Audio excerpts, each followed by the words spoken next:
Oh yeah, how's your fever? You feeling better now? Yes, I'm fine. Let me see your forehead. Ah, Guess it really has gone down. are you worried about me?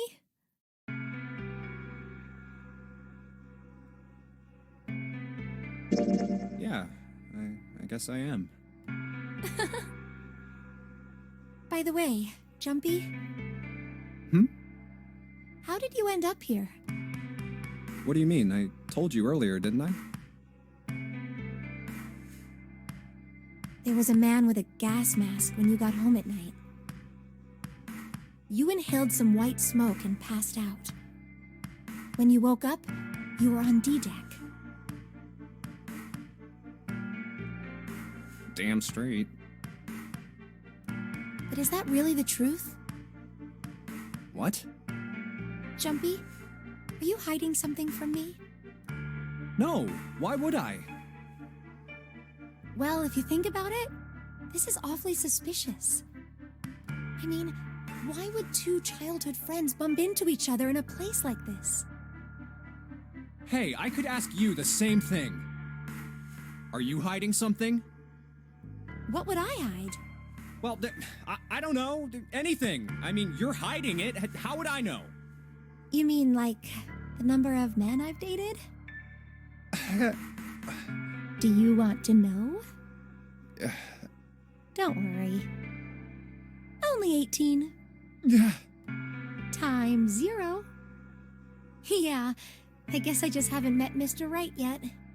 Yeah, I see. Anyway, I'm not hiding anything. Just like you, Jumpy. When I woke up, I was on D-Deck.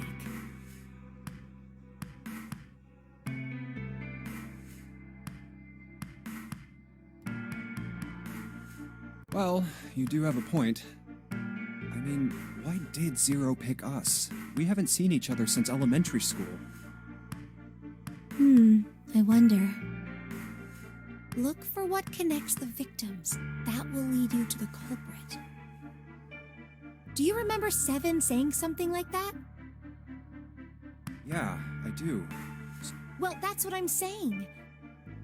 I think this must all have something to do with a classmate of ours. You got any ideas who it might be? No, nothing. Oh, Well, if it had something to do with school, then it could be one of our teachers, or maybe the principal? or the janitor, or the lunch lady. No, I can barely remember any of them. Yeah, I know.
This ship is bigger than I thought.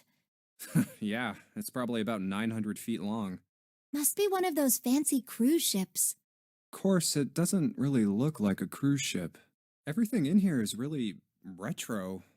Even if it's just some sort of style choice, there's just too much. Do you remember what Zero said? April 14, 1912, the famous ocean liner Titanic crashed into iceberg. After remaining afloat for 2 hours and 40 minutes, it sank beneath the waters of the North Atlantic.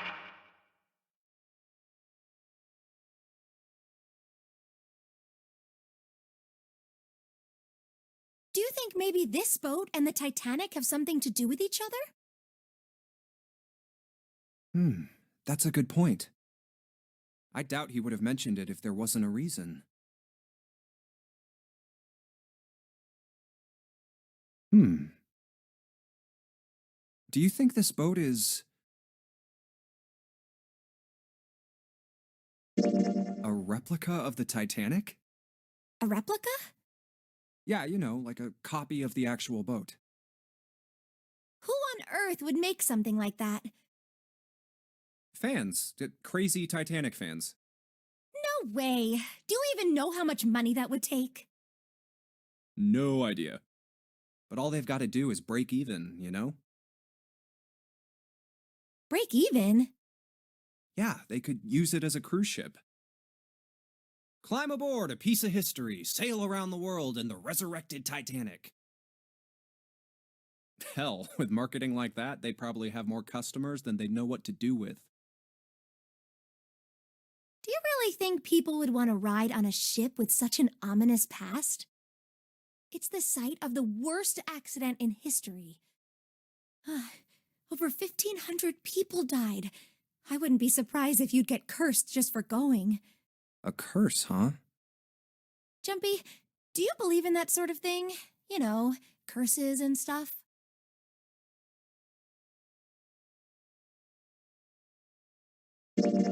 Yeah, well, I guess so, to a certain extent. What about you? Nah, I guess that's kind of a dumb question. Yes, I do believe in curses. In fact, I think it was a curse that sunk the Titanic. What? A curse sank the Titanic.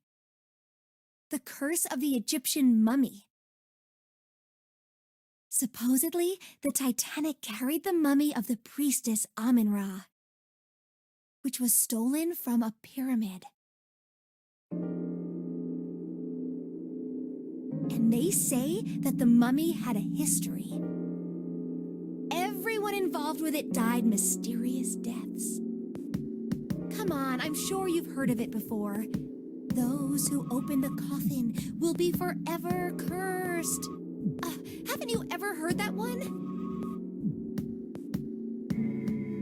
So you're saying the Titanic sunk because of that curse? That's right! That mummy, the priestess, supposedly, she was special. What do you mean? Well, supposedly, she was really pretty. Pretty? Yes? But she was a mummy. That's right. She wasn't all shriveled up or rotten or anything. She almost looked alive. Oh, okay, I get it. Okay, it's that thing. I don't remember the name. Where your body turns into some kind of wax? Yeah?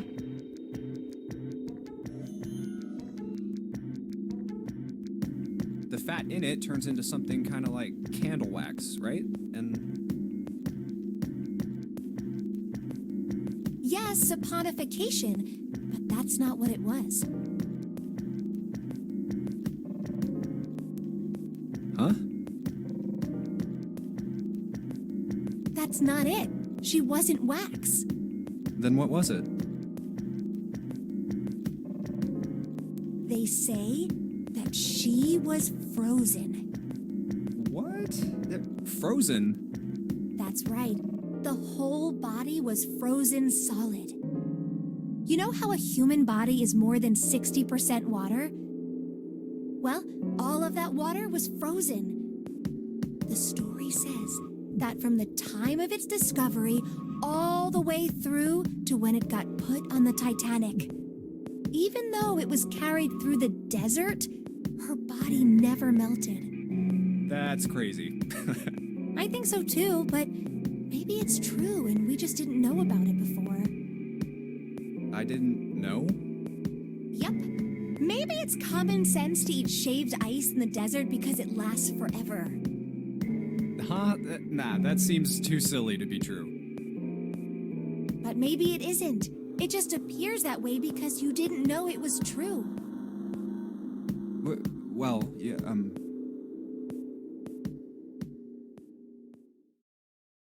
ice that doesn't melt, even in the desert? Does something like that really exist?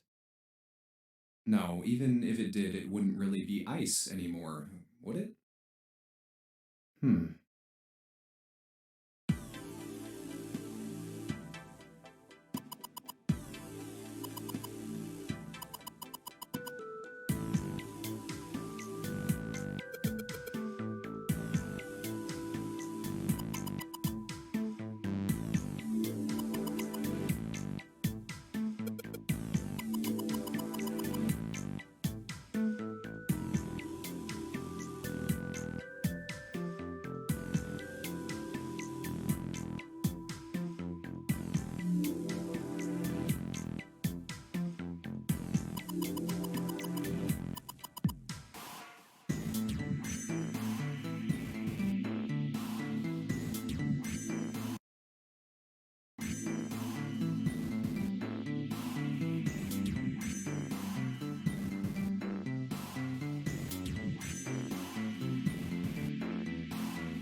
Hey, Junpei, you got a minute?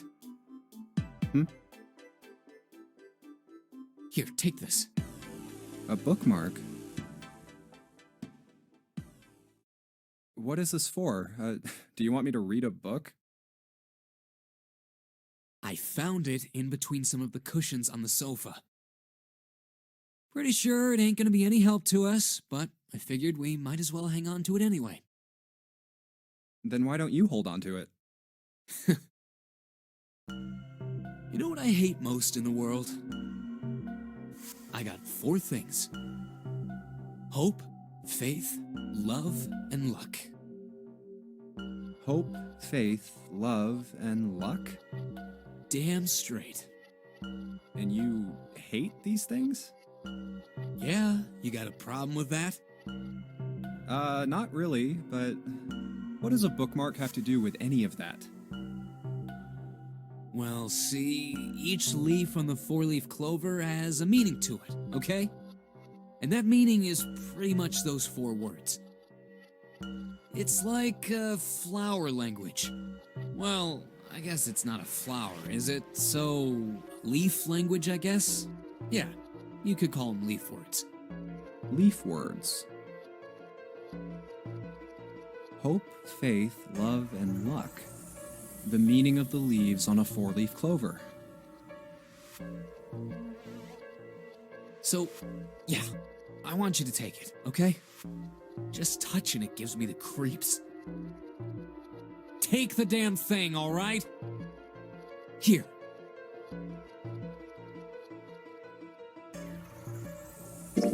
All right, sure. I'll take it. Oh, man, I feel a lot better now. That thing was a real pain, you know?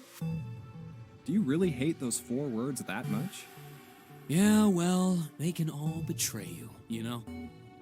Hope, faith, love, even your destiny. Well, that's not my only reason. What? That's not the only reason I hate the 4-leaf clover. I just can't bring myself to like the number 4. What, worried about the 4 horsemen? Nah, come on, man, that's just silly. Maybe back in the Dark Ages that kind of crap scared people. But this is the 21st century, and I'm a 21st century guy. I'm a little insulted. Then why do you hate 4 so much? 'Cause it's a half-ass number. Not the best or the worst, that's why. What? 9 is a way better number. So what if it's last place, right? At least it's not some lame-ass middle number. What are you... You play? play? You mean like gambling? Yeah, of course. What else would I mean? In Baccarat, the best possible hand totals 9. They call it Le Grand. But the lowest, most worthless cards, the zeros, they call Monkey. Just like the guy in charge of this game, huh? Zero's a monkey. What?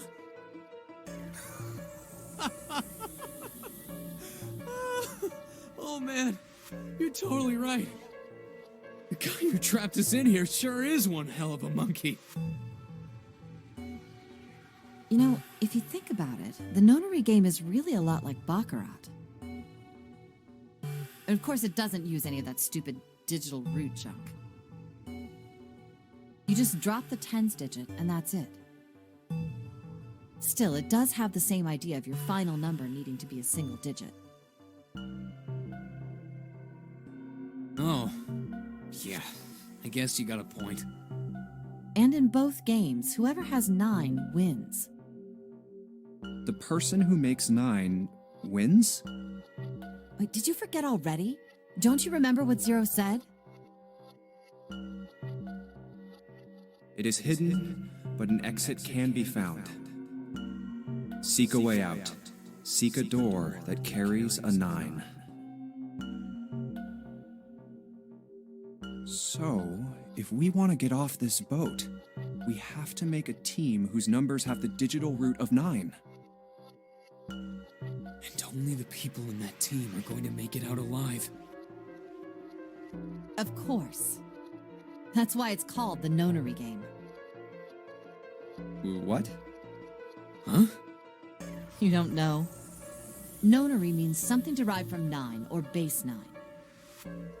It's derived from the Latin prefix nona, which means 9. While we're at it, the prefix for 1 is uni. You know, like the unicorn, the horse with one horn. 2 is bi, like binary. Binary means composed of 2 parts. 3 is tri. I'm sure you've heard that one plenty. Like trio, triple, and triangle. You get the idea. After that, you have quart, quinty, sext, septum, and so. And of course, the prefix for 8 is octo, like octopus. It's called that because it has 8 legs. Get it? I see. So then Nona means 9. So, how many of us are trapped on this ship? That'd be 9. And what are the bracelet numbers we have? They go from 1 to 9. And our time limit? How many hours did we have? Zero said 9 hours. And finally, to get out of this ship, We need to find the door with a 9 that's hidden somewhere in the ship. By making a team with the digital root of 9. and there you have it. The number 9 is everywhere in this game. He's got a real theme of 9s for this whole thing. No wonder it's called the nonary game.